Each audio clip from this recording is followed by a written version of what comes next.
everybody. Today's live stream on Art Joy is Sharing, which is a channel that I share with Shel, was about pan pastels and pastels in general. And so I'm showing you some of the tools that I have. These are water-soluble oil pastels. I have the pan pastels, and I have regular oil pastels, and that's about it for me. I know some people like Shel have the pencils and everything, but I don't, and I'm perfectly fine just using colored pencils and things with mine.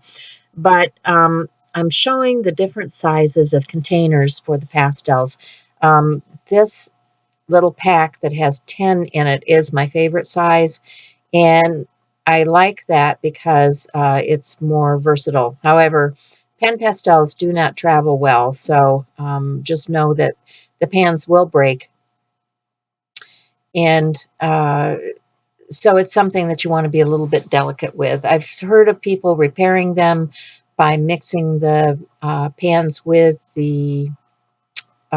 alcohol, and letting the alcohol dry, and it does set back up again. But yeah, I don't really want to have to do that. So just remember to be gentle. I'm showing the different fixatives. One of the fixatives that I like to use, because I use it between layers when I'm using pan pastels, is the Spectrafix. It is non-toxic and great for those people who have respiratory problems. It can be used in your studio, and just a good thing to have on hand. These are the different tools that you can use. I also shared some of the things that I like to use, which are things from the dollar store, which cost a bit less than the soft sponges that the Pan Pastel company sells, and they work just fine. They're a cosmetic sponge, and I like them. I also have a dollar store brush that I use to clean up the little bit of dust that's created from pan pastels. That's one of the good features of pan pastel, is it does not create the amount of dust that you would normally get with a chalky substance. So I'm doing a stenciling technique, and I'm using my Versamark. You can use any kind of sticky embossing ink to do this technique with. I've used any number of different ones as long as it is sticky and the pastel will stick to it. So today's project was just done on a canvas, nothing special. I had pre-gessoed the canvas and used my stencils. I have quite a few different stencils, and I just wanted to use that to create texture in the background. Now I am embellishing using some Posca pens and stamps and buttons and whatever I drag off the shelf, because yeah, I need.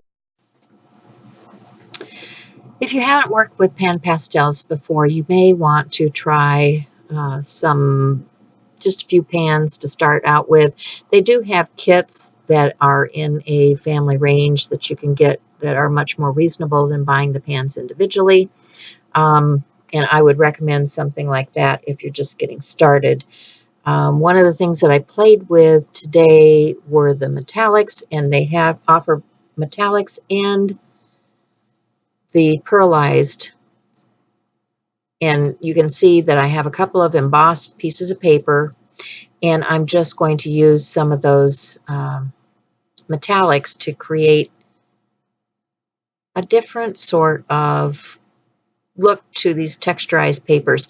This one happens to be embossed, kind of like that waffle pattern that you see on truck beds. So I thought that was kind of fun. And then this other one, I'm just testing out the golds and the bronzes and things like that. So they are very shimmery and very pretty. So if you're looking for something with metallic or pearlized, that's the thing to do.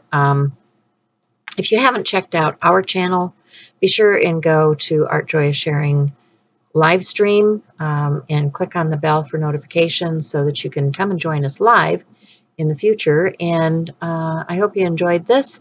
If you want to see the full version, you'll find that over there also. We do record and save those each week. So that's it for me. Bye for now.